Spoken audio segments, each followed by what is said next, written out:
este-oeste.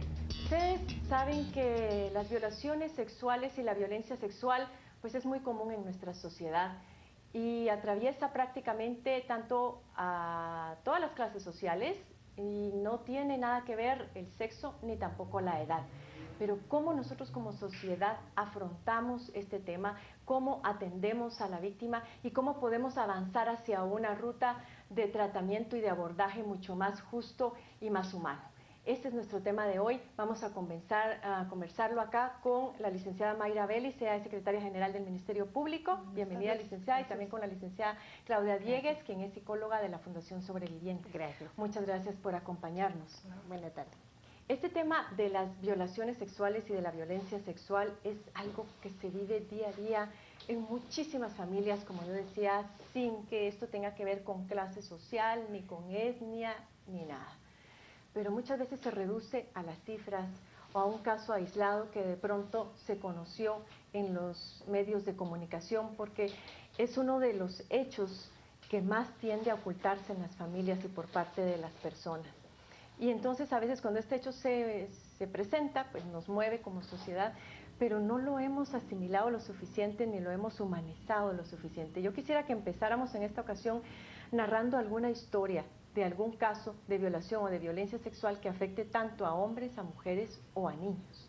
No sé si quiere empezar, licenciada. Gracias, claro que sí, buenas tardes. Uno de los que recuerdo más es la violación de un joven de 20 años, en el cual pues lo drogaron subiéndose a un taxi, él paga el servicio, le ofrecen una botella de agua, él ingenuamente se la toma y cuando despierta, pues despierta con malestares corporales, muy mareado y pues decide ir al médico y el médico pues le dice, mire, usted merece una atención hospitalaria porque usted ha sido violado. Esto va más allá de un mareo, de una náusea y demás. Y pues se dirige al hospital y pues es atendido con todos los retrovirales, le piden que pone la denuncia en el hospital y resulta que a la semana y media aproximadamente cae una llamada a su celular y de un teléfono público donde lo amenazan, decir que debe de retirar la denuncia porque más o menos da las características del agresor sexual de él y le dice, tengo un video donde si no lo retiras lo voy a subir a las redes y esto va a ser masivo. Viral. Y entonces ya va el estigma que él era homosexual y no víctima, ¿verdad? Y que era mentira, que todo esto era un chantaje y además le pedían una cifra bastante alta. Fue consecutivo, él entró en shock de nervios, él temía si seguir denunciando, si retirar la denuncia por el temor que subieran este video, que nunca lo vio, pero pues tenía la amenaza que existiera y que lo subiera en redes. Empieza la presión de la familia, no, mejor no. Algunos de las familias o familiares de él decían, mejor te vas de Guatemala, sales de Guatemala para que nadie te conozca. Pero él decía, las redes sociales llegan más allá, no tienen una frontera. Fue un caso bastante difícil, marcó, como bien decíamos, a una sociedad, porque el grupo que lo conocía de sus más cercanos querían apoyarlo y al mismo tiempo no tenían mucho. ¿Sí? Se dieron muchos comentarios, de alguna forma se escapó un poco la información de las manos de esta familia y de esta persona y resulta pues que sí, comenzaron con el estigma social. No, seguro que este es un invento, seguro que está cobrando o está chantajeando, pasó a ser él. Algo no le salió bien. Y esto es una venganza, es una mentira. Pasó de ser víctima a ser agresor. Licenciada Vélez, usted en el Ministerio Público habrá visto o habrá conocido pues infinidad de historias muy duras y que realmente conmueven. ¿Tiene usted alguna en particular que quiera compartir esta noche? Yo quiero compartir dos brevemente. Una que la conocí desde el organismo judicial, que fue una violación, antes llamada incesto, de un caso muy famoso de una niña llamada Gia Carlota, que fue muy público en Guatemala porque en Quetzaltenango, en donde no se dio una sentencia condenatoria, hubo una serie de deficiencias según la sala de la Corte de Apelaciones, lo trasladan a Guatemala y aquí fue condenado el padre de la niña. Y es algo impactante porque el padre convivía con la niña. Venía de un hogar de 3 jovencitos, niños, en donde la señora al final no supimos qué era de ella, pero supimos que vivía violencia en su hogar.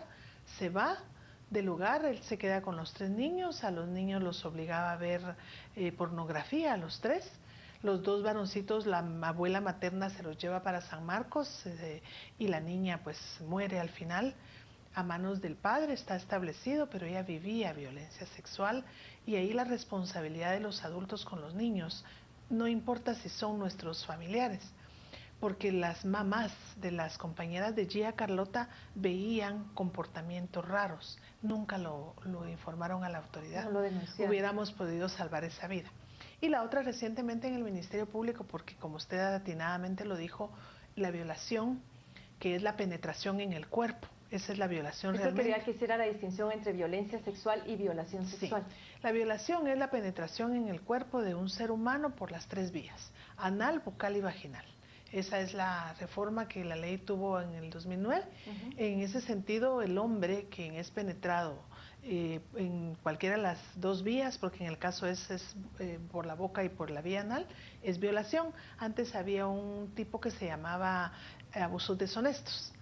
Entonces el caso es reciente, ya fue capturada la persona, un joven también de 23 años que había contactado a las 2 víctimas varones por una página de Facebook en donde el perfil era una joven muy atractiva.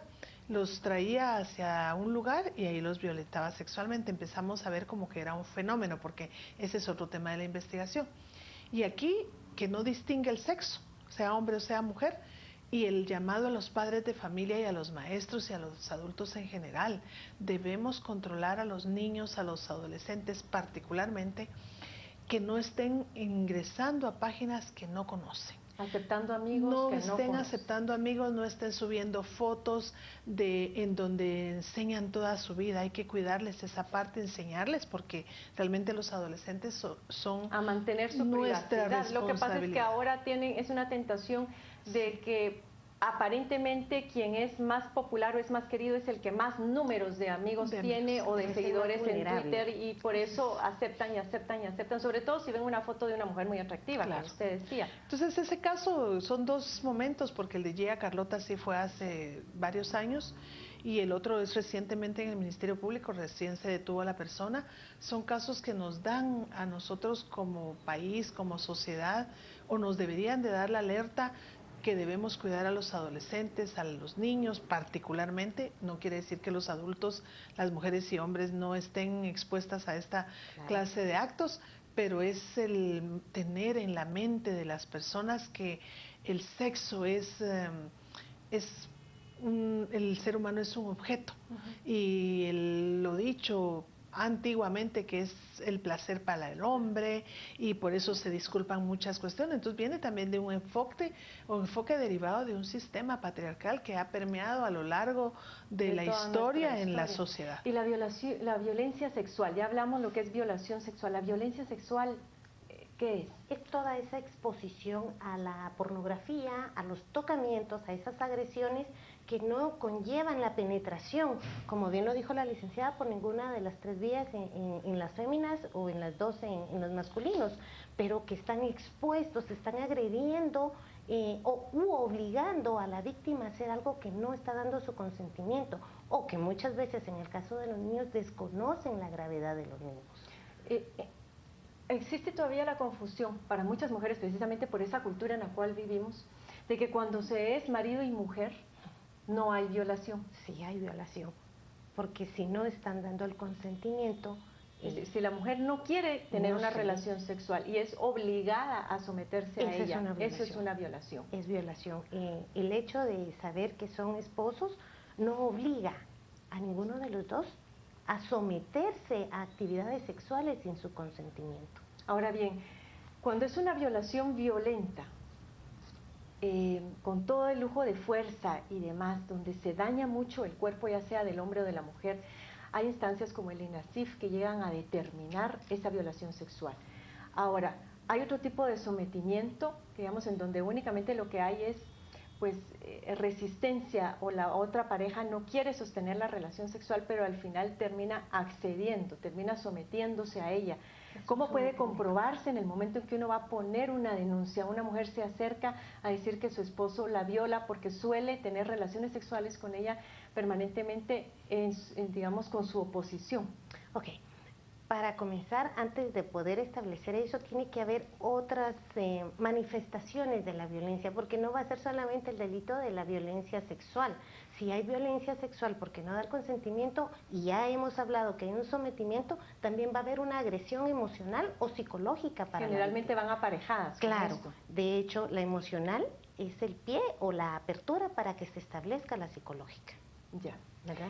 Ahora bien, yo me pongo a pensar, hay muchas niñas en nuestro país que son violadas permanentemente por un padre, por un tío, por un hermano, y han crecido prácticamente en ese ambiente y piensan que es normal que les hagan ese tipo de cosas, y por lo mismo, como lo consideran normal, no lo denuncian. Posiblemente lo han de ver con asco, con rechazo, pero lo ven como parte normal de sus vidas. Llegan de este tipo de casos, o cómo tratar este tipo de casos en los cuales no se distingue bien esa frontera de lo que debe ser permitido y lo que definitivamente no lo es. Bueno, yo creo que aquí hay dos factores. Uno que es, siempre insistimos en la responsabilidad del adulto. Se ha tratado que las escuelas enseñen, y los padres de familia, que son los primeros obligados, enseñen a sus hijos e hijas educación sexual, para que los niños no vean el sexo como algo feo, como algo asqueroso, como algo que no se habla, un tabú. Ya no estamos en esa época. Pero eso no se hace, licenciada, no se hace. Lamentablemente. Las escuelas me parece que ya lo están haciendo. Ni los padres de familia, no ni lo los abordan. mismos padres de familia lo abordan. Y si de por sí ya vienen de hogares disfuncionales, ¿qué van a poder enseñarle de educación sexual? Algo que ellos no conocen, no han experimentado. Ese es uno de los retos. Y es que yo creo que ahí es donde el país, en general los guatemaltecos, tenemos que pensar nuestro papel en la sociedad. Los adultos somos los responsables de este tipo de cosas, porque si no se los enseñan en su casa, como no suele suceder, se los van a enseñar en la escuela. Pero el padre también tiene que estar pendiente de qué le están enseñando al niño, porque la nueva ley que entra en vigencia en Guatemala en el año 2009 trae un bien jurídico tutelado que nunca había estado antes, que es la indemnidad sexual. ¿Y qué es la indemnidad sexual? Es el derecho que todos los seres humanos tenemos a que se nos cuide el ejercicio de la sexualidad. ¿Con qué finalidad? Cuando seamos adultos, cuando ya estemos en la edad de comprender, no solo emocionalmente, sino también físicamente, la trascendencia de una actividad sexual, se puede realizar esta como un derecho, ¿verdad? Porque eso es un derecho. Al no cuidarle a los niños la parte de la sexualidad, tenemos de adultos hogares disfuncionales, hogares violentos, en fin, una serie de problemas que se repercuten en la sociedad. Entonces, lo que sucede es que, ¿qué otra manera tenemos nosotros como sociedad? No estoy hablando del tema legal. ¿Cómo tenemos nosotros la forma de, como instituciones, de ingresar a la intimidad de un niño, de un adolescente, a explicarle la sexualidad, y que lo que usted menciona, que tenga su padre, su tío, la pareja de su mamá, su hermano, la persona que esté más cerca de ella o de él, niños y niñas, no puede estarle haciendo tocamientos a sus órganos genitales, porque ese es básicamente, hay un delito que se llama agresión sexual, que entre otras cosas es esos tocamientos a los órganos sexuales de los niños y de las niñas, adolescentes. Realmente se nos dificulta poderle decirle a ellos, miren, esto no es correcto. ¿Cómo llegamos nosotros a ellos? Inevitablemente cuando nos llega una denuncia. Sí. Ahí, pero tampoco podemos, no tenemos esa capacidad, porque el niño se va con el papá, con la mamá, vuelve otra vez a su hogar, y las instituciones perdemos como control sobre la PGN participa, casos. Pero realmente quien está cerca de ellos son los padres, de la familia, la comunidad. Licenciada Diegues, si usted quiere agregar algo, con usted cierro este segmento. Gracias. Me gustaría rescatar algo. Tenemos que verlo como un todo en general, en el tema de la niñez específicamente, y rompiendo un poquito más con estos mitos y creencias que se tienen, la violencia se da también en el derecho de privarle ese derecho a no saber exactamente ¿Cómo se llama mi cuerpo? Así como decimos ojos, nariz, boca, poder decir vagina, poder decir pene. Tenemos que romper con todas estas creencias que vulnerabilizan cada vez más a nuestra sociedad.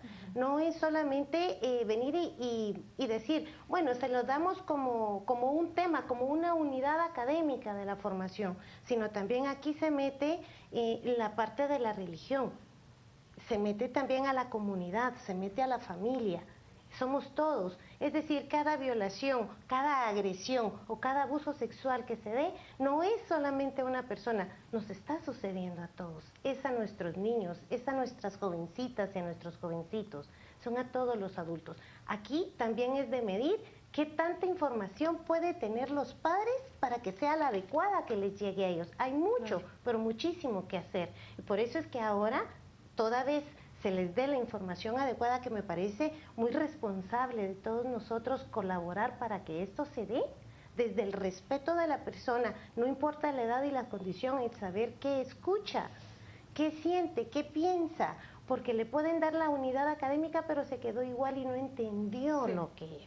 Y entonces viene y se lo va a contar a la mamá o a la abuelita. En estos casos, por ejemplo, estamos rompiendo con cuántas generaciones de creencias que para ella era pecado hablar de sexualidad. Así es, sí, y es un escándalo. Y es un estigma después todo esto. O sea, hay que ver que es un general todo esto. Quiero volver en el segundo segmento para hablar de cuál es el perfil de los victimarios.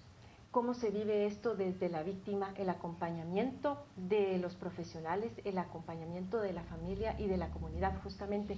Así que sobre esto vamos a conversar al regresar de este corte. Quédese con nosotros.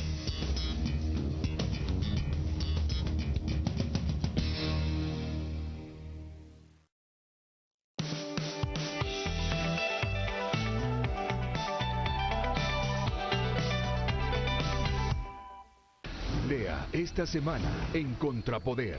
La 2 quiere hablar, pero los fiscales no quieren oírla. Roxana Valdetti celebró 2 reuniones con la fiscalía y lo hizo con intenciones de colaborar. Las pandillas que nos rodean. Una es sofisticada y evolucionó a otros crímenes. La otra es sanguinaria y siembra terror. Tarjetas de crédito. La última palabra la tiene la Corte de Constitucionalidad. Aprobar o improbar los cambios. ¿Qué pasa en el hall? Un caso de violación, notas bajas y un historial de abusos y denuncias. Trivia de verano, crucigramas y adivinanzas para entretenerse con Contrapoder. Tour de helados, los lugares para ir por el más famoso de los postres en las tardes de calor. Esta semana en Contrapoder, enfoque, criterio, análisis. Búsquela en tiendas de prestigio o suscríbase al 2222-8722. Descargue la versión electrónica en Google Play o descárguela digitalmente por iTunes.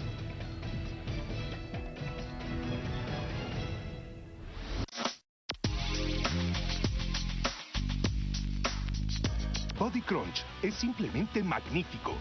Al usarlo, podrás tonificar tus músculos, definir tu abdomen y además eliminar el excedente de grasa de tu cuerpo mientras obtienes una magnífica condición física y la figura extraordinaria que siempre deseaste. Y además, la nueva app de Body Crunch Evolution te dará acceso a las rutinas de entrenamiento más completas. Te permitirá escoger un plan alimenticio ideal para ti. Llevará un control preciso de tus avances e incluso te deja compartir tus logros en tus redes sociales. Es como tener un entrenador personal en tu celular. Y ahora evoluciona al convertirse en el mejor aparato integral 2 en 1. Y hoy puede ser tuyo a un precio espectacular y con un 30% de descuento. No esperes más y llévatelo hoy. Llama ya.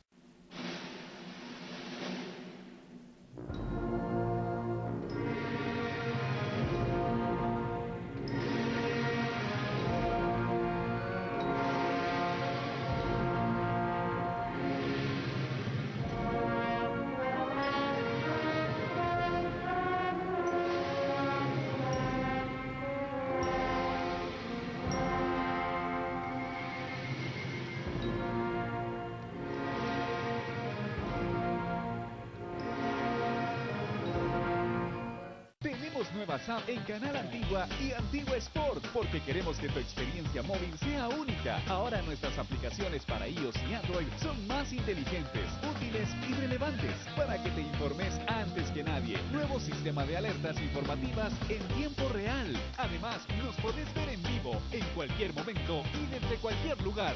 Conoces más acerca de nuestros conductores y accedes a un archivo de videos de manera muy simple. Tenemos nuevas apps en Canal Antigua y Antigua Sport. Bájalas y llévanos con vos.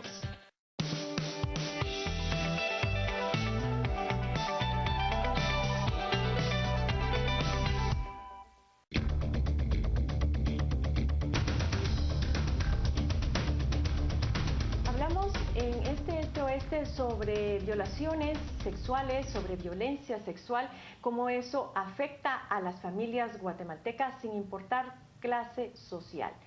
Antes de irnos a corte les mencionaba yo esta intención de que podamos hacer más o menos un perfil de un violador sexual.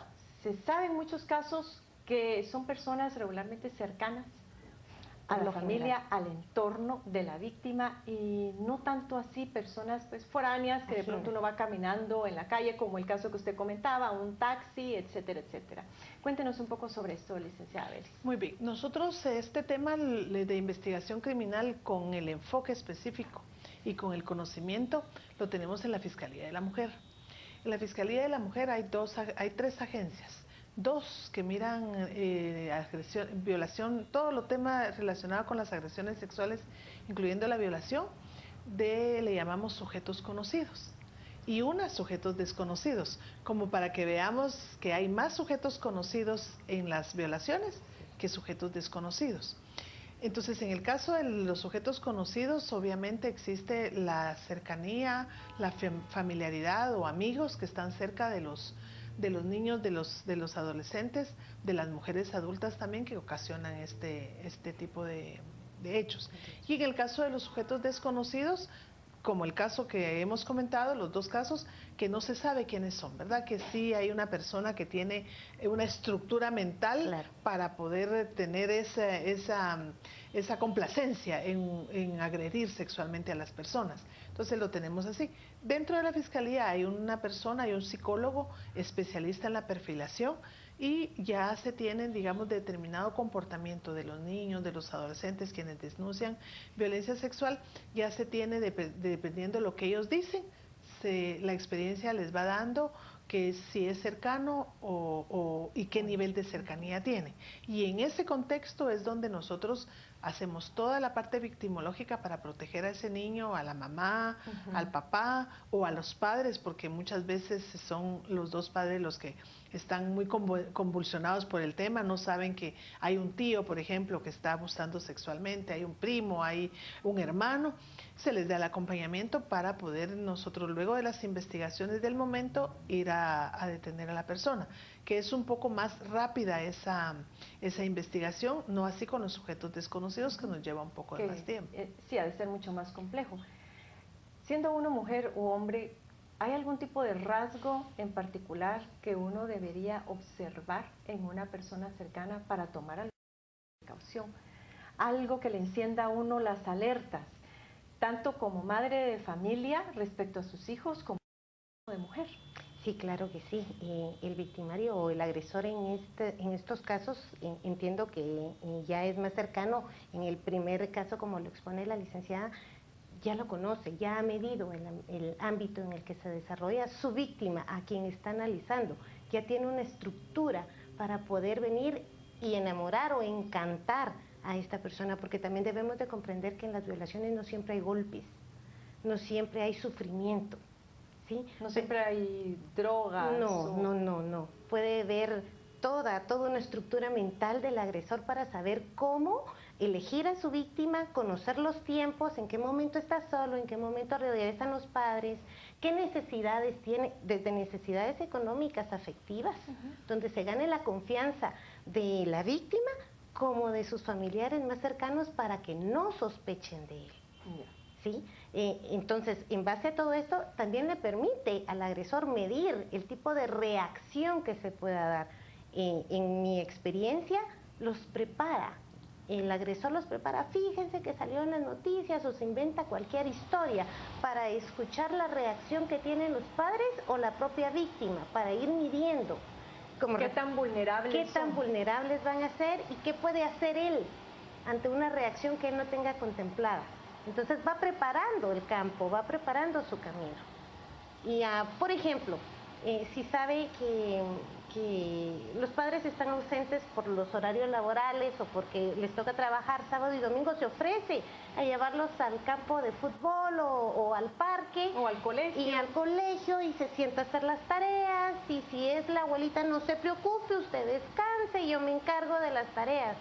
Entonces, qué bueno es esta persona, y sea hombre o mujer. Claro. Es encantador, o sea, es lo máximo. ¿Quién va a sospechar de una persona que además por X tiempo determinado se porta muy bien con ellos? Habla de principios, va a la iglesia, o sea, no hay sospecha sobre esta persona. Y comienza a agredir poco a poco. Empieza como un accidente, como un te amo, pero no un te amo de pareja, de relación sentimental, sino, ay, me recuerdas a mi hermanito, o ay, mira, tú eres muy especial para mí, por eso te traje este regalo. Sucedió que llegó el cumpleaños de esta víctima y le hace un homenaje especial. Simula cariño, afecto. Simula cariño y afecto. Y entonces el niño, ¿qué desconfianza va a tener? Claro. Pero ahora la alerta para responder a la pregunta es, ¿por qué esta persona dedica tanto tiempo y especialmente a mi hijo o a mi hija o al miembro de la familia que sea? ¿Por qué se ofrece conmigo, adulto, a llevarme, irme a traer al trabajo, irme a hacer el súper o el mercado porque yo no puedo? ¿Por qué es tan especial? No quiere decir que de todos debemos de desconfiar, pero tenemos un sexto sentido que sale del patrón de lo normal y ya debe entonces de esa excepcionalidad ponerse en tela de duda. Ahora, desde el punto de vista de la víctima, ha de ser muy difícil pasar por una situación de estas, sobre todo cuando la víctima finalmente tiene que denunciar porque posiblemente llega a un hospital y entonces sabe que se va a enterar la familia, que se va a enterar la comunidad, que posiblemente se va a enterar la prensa.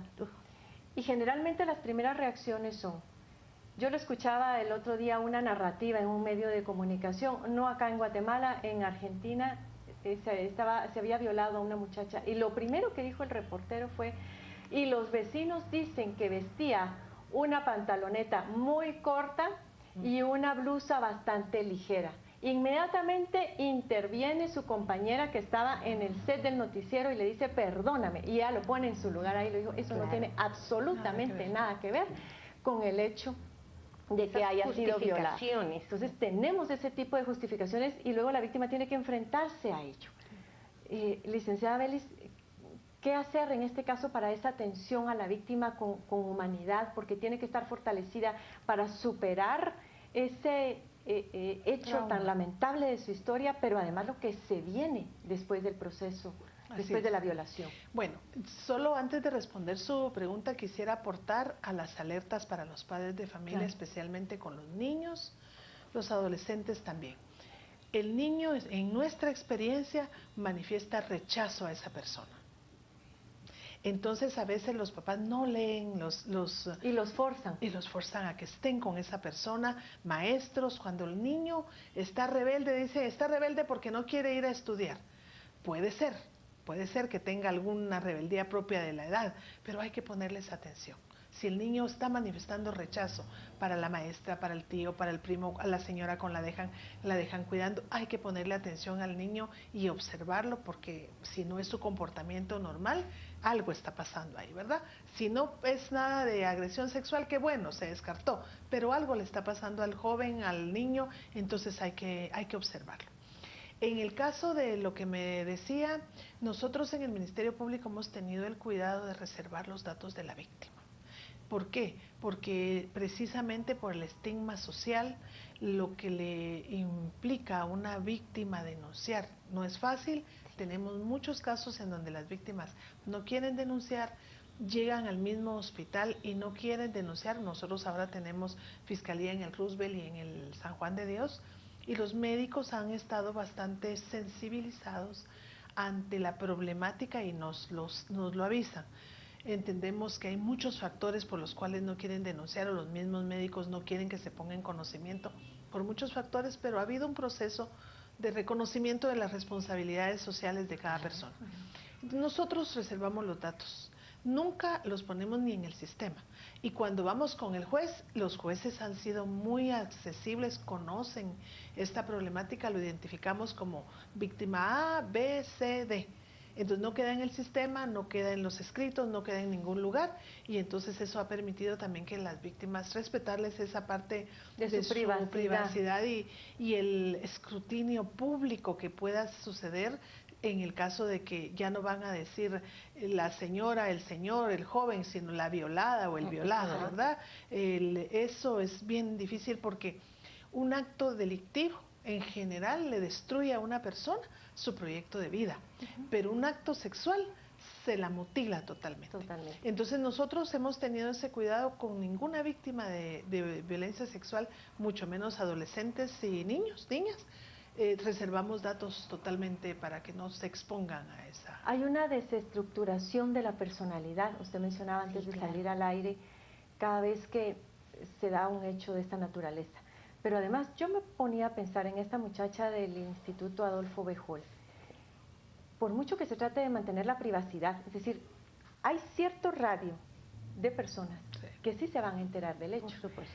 Luego, si esta muchacha regresa eventualmente a ese mismo centro, a ese mismo instituto, va a ser víctima o de bullying o de ese tipo de señalamientos. Ay, es la muchacha que violaron cada vez que la ve, y no deja de tener nombre.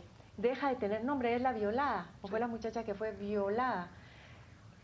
Cuéntenos un poco cómo se enfrenta a esta situación. Me gustaría rescatar algo que dijo la licenciada. En cualquier víctima también tenemos que pensar que no es solamente la propia agresión, dolor y trauma que ha vivido, sino que se enfrenta a tener que decirlo ante desconocidos, a tener que narrar lo sucedido, cómo, dónde, quién, y en un sinfín de preguntas que ella o él lo que menos quiere es recordarlo, ¿sí? Y luego de eso también ve el sufrimiento de la familia. No afecta solamente a la víctima directa. En el caso que fuera una violación desde el ámbito de la familia o de alguien conocido como el profesor, por ejemplo, o el señor que maneja el bus que me lleva y me trae, vuelvo a lo mismo, a la amenaza, a que no me creen, a que le creen más, a que yo provoqué como víctima porque estoy vestida, porque estaba bebida o porque ya era un horario más alto de la noche y yo andaba sola. O sea, se enfrenta a demasiadas cosas que lo primero que hace es mejor callar, decir, no quiero hablar de esto, ¿de qué me sirve denunciarlo? No, va a cumplir sus amenazas. Y si fuera en la familia, y si hay otras víctimas secundarias, por ejemplo, hermanos, por tu culpa, mi papá o mi tío o mi abuelo está preso. Sí. O está preso si se llegara a detener. Esa es tu culpa, es tu responsabilidad. ¿Por qué mentiste o por qué lo dijiste? O sea, es un conglomerado de carga emocional, no solamente lo que vivió, sino todo lo además que se enfrenta. de todo lo que se va levantando alrededor del caso, lo que hablábamos de eso. Un desconocimiento. Iba con olor a alcohol, iba mal vestida. Seguramente su madre no le enseñó a comportarse. Exactamente. Y todas estas situaciones que tienden a justificar el hecho. Es que los padres de familia descuidan mucho a sus hijos, ya no les inculcan valores morales, no les enseñan cómo vestir, cómo comportarse. O en lo contrario, cállate y no digas nada, hagamos como que aquí no pasó, espérate y que el tiempo todo lo sana. Sí, y eso se da mucho en muchas familias en donde se presentan estos casos y no denuncian.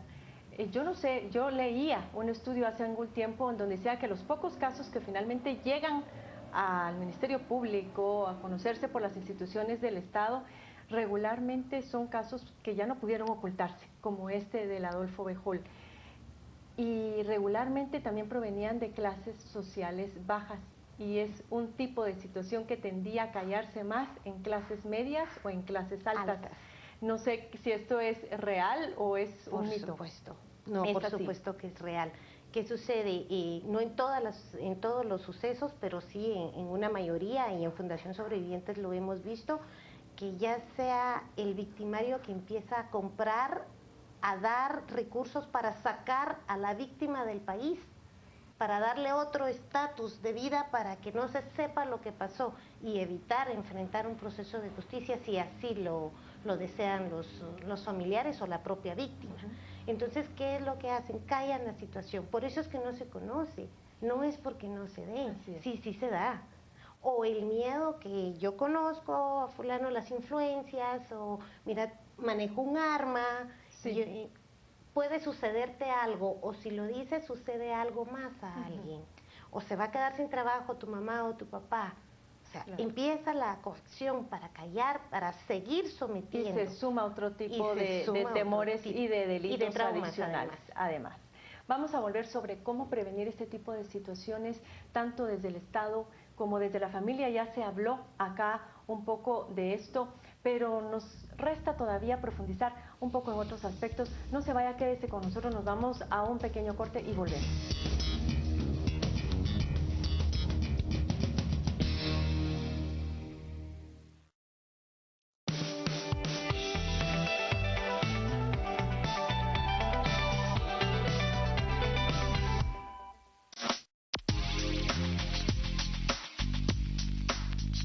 Body Crunch es simplemente magnífico.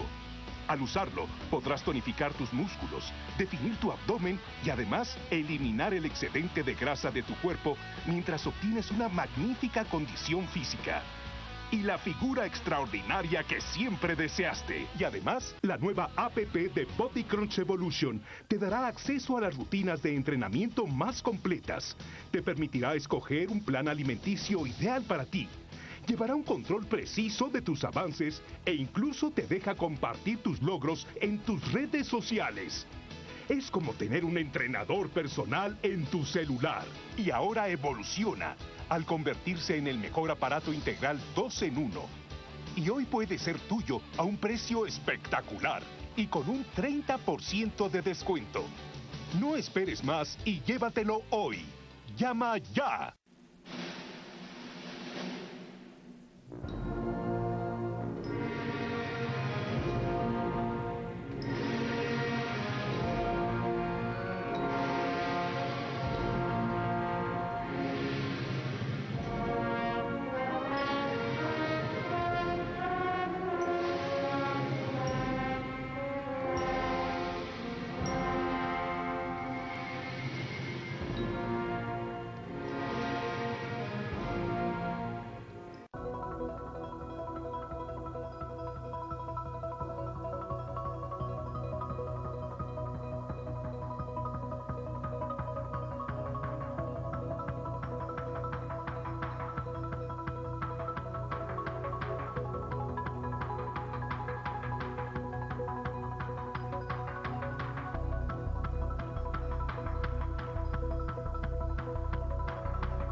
Busque ahora Revista Contrapoder en toda la República. Cada semana, la mejor información, análisis, criterio, a solo 799 quetzales al año. Entregada en la ciudad donde usted viva. 50 ejemplares de información. 64 páginas semana a semana, sin desperdicio. Adquiérala llamando al 2504-7878 o al 2222-8722.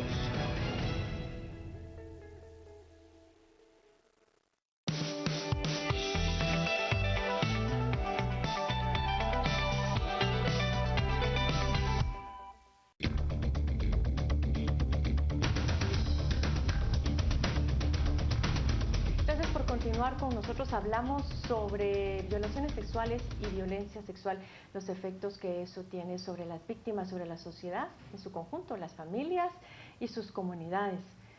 Hablamos de cómo respondemos ante este tipo de situaciones, los estigmas y todo con lo que la sociedad tiene que cargar. También tenemos casos de pederastía dentro de algunas religiones y es un tema que pues toca bastantes sensibilidades. Y yo creo que ese es un ámbito bastante propicio justamente porque se gana eso, la simpatía, la confianza, el cariño. En la mente de un padre de familia es imposible pensar que el pastor, por ejemplo, va a abusar de su hijo o el sacerdote va a abusar de su hijo. Nunca en la vida, y por eso se confía en esa persona y sucede lo que lamentablemente sucede. O maestros. O maestros comedores. también. Y también conversamos sobre cómo la mayor parte de casos podría ser no llegan a conocerse por los tribunales de justicia.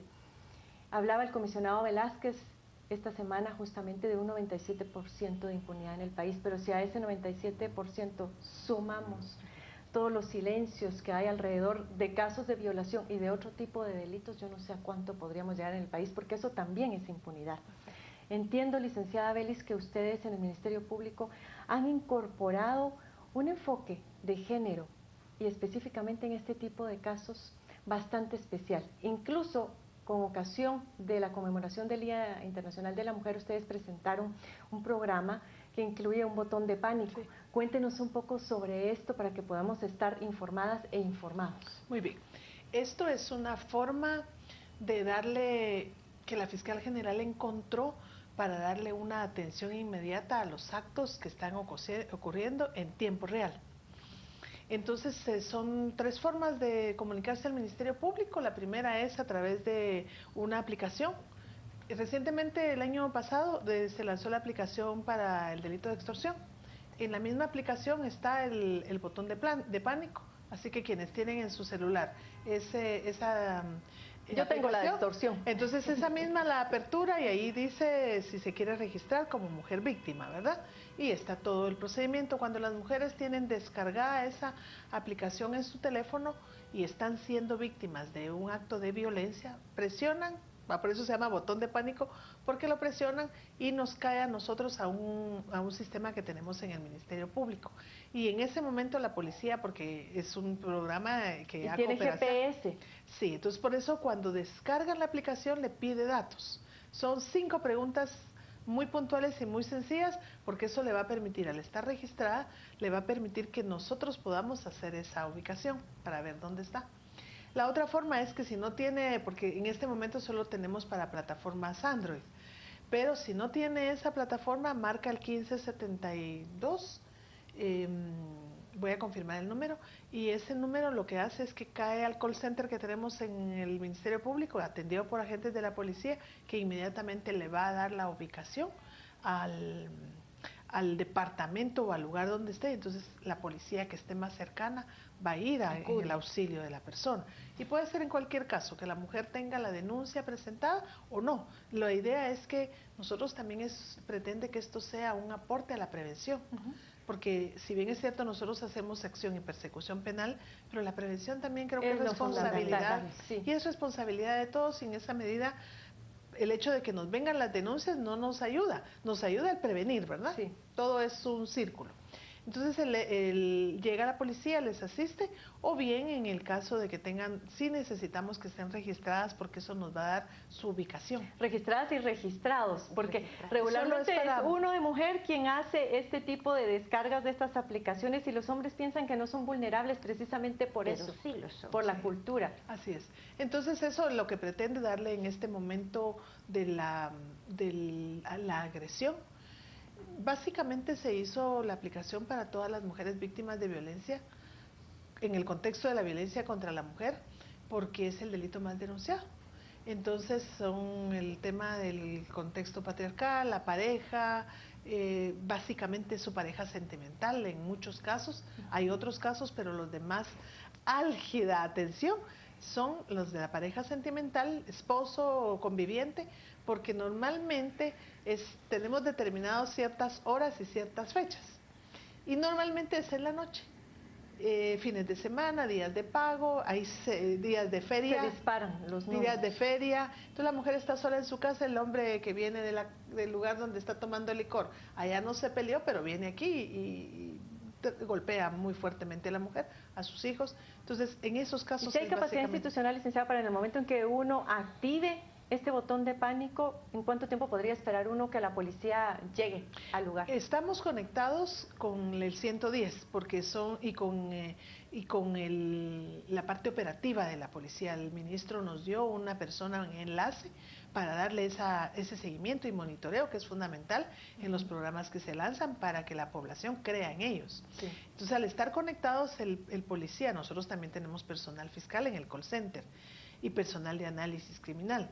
En el momento en que se presione el botón, tiene que activarse todo el sistema y por eso es nuestro monitoreo para que llegue en el menor tiempo posible de acuerdo a la distancia, al terreno. Hay muchas condiciones, pero estamos en este momento, en esa etapa, tenemos nosotros mismos que superar esas falencias que hay, porque seguramente las sabrán en algún momento determinado y vamos haciendo los correctivos. Porque es algo nuevo, pero se tiene que ir probando y corrigiendo en el camino. Y tenemos mucha voluntad y mucho apoyo, eso es lo más importante, ¿verdad? Y si encontramos que hay alguna debilidad por algún aspecto externo no imputable a la voluntad y al trabajo, tanto de los policías como de los fiscales, se tiene que ir corrigiendo para que, la idea es que, al igual que la aplicación de extorsiones, la población se sienta con una herramienta que le va a ayudar, no que algo que lanzamos y que no le sirva para nada, no tiene razón que de le va a ser, ayudar ¿verdad? oportunamente. Oportunamente. Licenciada, a mí me preocupa el caso de los hombres y que no hay todavía ese ánimo o esa valentía de poder denunciar, porque si las mujeres lo sufren y lo padecen, doblemente en este caso los hombres también lo padecen. Claro. ¿Cree usted que ha habido un cambio en este sentido? ¿El hombre se está animando más a denunciar? ¿Cómo hacer para que se anime a presentar esa denuncia en las instituciones correspondientes? Ok, para iniciar me gustaría retomar ese número, ese 97% que ahora existe de las denuncias se ha dado porque se han animado a romper el silencio. Si estamos hablando de 10 o 15 años atrás, esto era un tabú mucho más grande de lo que todavía tenemos, y a través de los medios de comunicación, de unirnos como sociedad, del compromiso de cada uno de nosotros, se ha logrado que las víctimas denuncien, porque no es solamente una vez la violación que la han vivido y tampoco ha vivido de una forma brutal que la deje marcada. Y entonces, ¿qué sucede? Cuando el varón que tiene que enfrentar igual este mismo estigma, solo que con doble carga, tiene miedo. Pero sí se ha logrado a través de los programas que se han lanzado tanto en las redes sociales, en los centros educativos, como en las conversaciones dentro del hogar o de los buenos amigos que se dan. No tengas miedo, contás conmigo, te acompaño, no estás solo. Les ha ayudado a decir, pues sí, lo tengo que decir, tengo que hacer valer mi derecho, que se me haga justicia. Y además, desde el actuar psicológico y desde Fundación Sobrevivientes, también les hacemos un poquito de conciencia que esa valentía que tienen de denunciar, o si no lo han hecho, que les invitamos a que lo hagan, también va a evitar que este victimario siga haciendo estas fechorías con demás personas. En lugar de decirle, ay no, en secreto, vivámoslo. O, ay no, mira, esto se va a olvidar con el tiempo, es tu derecho. Y yo se lo digo tanto a jovencitos, hombres o mujeres, violentaron tu cuerpo, pero jamás tu dignidad. Tu intimidad, pero no la dignidad. Exacto, eso nunca, ni todas las personas juntas las vamos a poder tocar. Esa es tu valía. Demuéstrate que tú eres capaz de romper todo este estigma. Ayúdate a superar esto, porque el denunciarlo también es un proceso de sanación para él y su familia. El poder hablarlo. El poder liberarse de eso. Ahora, en el momento de la liberalización, digamos, es importante. Pero no todos tienen la fortuna de tener luego un acompañamiento permanente para sanar esas heridas que van a durar para toda la vida. Y creo yo que ese acompañamiento es importante. El Ministerio Público cumple esa función. Yo no sé si además de eso tienen algún tipo de acompañamiento psicológico y por cuánto tiempo. Y luego que me cuenten lo de Fundación Sobrevivientes y que vayamos cerrando ya, que me quedan pocos minutos. El Ministerio Público, aparte de la parte legal y de la parte médica y psicológica del momento, porque tenemos en la Oficina de Atención a la Víctima psicólogas, hace la derivación a través de la red de derivación, hace la derivación a organizaciones tales como Sobrevivientes que nos apoyan en darles ese acompañamiento psicológico. el Ministerio Público es el líder en las redes de derivación y por lo tanto esa es una función que hacemos para que ellos puedan acudir a las organizaciones que nos apoyan y que tengan ese acompañamiento. Aunque me imagino que ha de ser básicamente urbano, ¿verdad, licenciada? En las redes de derivación son a nivel nacional. A nivel nacional. A nivel sí son nacional, accesibles. a nivel nacional y la coordinación es del Ministerio Público. Entonces, al tener la coordinación y están las psicólogas de la Oficina de Atención a la Víctima y hay un directorio, se hacen reuniones tanto locales como nacionales para reafirmar esos compromisos de las organizaciones que por supuesto que son fundamentales para el trabajo del Estado y del Ministerio Público y las víctimas en el caso tan particular. Entonces sí es a nivel nacional en el casco urbano, para el caso nuestro, de los departamentos y en los municipios en donde de alguna manera las psicólogas de la Oficina de Atención a la Víctima se han encargado de hacer estas redes. Obviamente en los municipios es menos porque hay menos, las instituciones no tienen cobertura en los municipios, sí. pero Y sí esto está limita a nivel, limita el acceso, pero en todo caso los municipios, como solo tenemos 33 municipios, saben que la red de derivación está en el casco urbano y hacen el trabajo que se pueda para poder darles el Cerramos acompañamiento. con usted, licenciada, Gracias. para que nos cuente si quiere lanzar una idea particular o una recomendación particular. Ok, muchas gracias. Primero, Fundación Sobrevivientes da el acompañamiento desde la asesoría de cómo poner una denuncia, da el proceso psicoterapéutico a la víctima y a la familia, brinda especialización en trauma en su metodología de aplicación y también trabajamos a nivel departamental dependiendo de la distancia y la localidad en la que esté para apoyar a la víctima y a la familia. Hemos detectado casos que llegan, por ejemplo, referidos que por mal comportamiento o bajas calificaciones en el colegio, tildados como rebeldía, pero cuando llegan a la terapia psicológica es como la cajita de Pandora, ¡pum!, salen los diferentes hechos de violencia. Entonces tenemos el compromiso de denunciarlo, de informar a la persona responsable si fuera menor de edad, la niña o el niño, y se le da ese acompañamiento jurídico, esa asesoría y en algunos casos que lo determinan nuestras directoras, el acompañamiento penal dentro y fuera del departamento de Guatemala. El proceso psicológico sí es completo y es total y es gratuito, no tiene ningún costo. Sí, que eso a veces es lo que inhibe, ¿verdad? Sí. Agradezco Sí, muchísimo a ambas, licenciada Diegues, licenciada Gracias, Belis, Mar. por habernos Gracias por la acompañado. invitación. Es un tema de muchísima relevancia en el país y debería de serlo siempre, no únicamente cada vez que sucede un hecho lamentable o varios hechos lamentables como los que hemos conocido en los últimos días. Así que a ambas muchísimas gracias. También a usted por habernos acompañado y esperamos nuevamente haberle ayudado a informarse y a formarse opinión. Este es Este Oeste y le espero la próxima semana.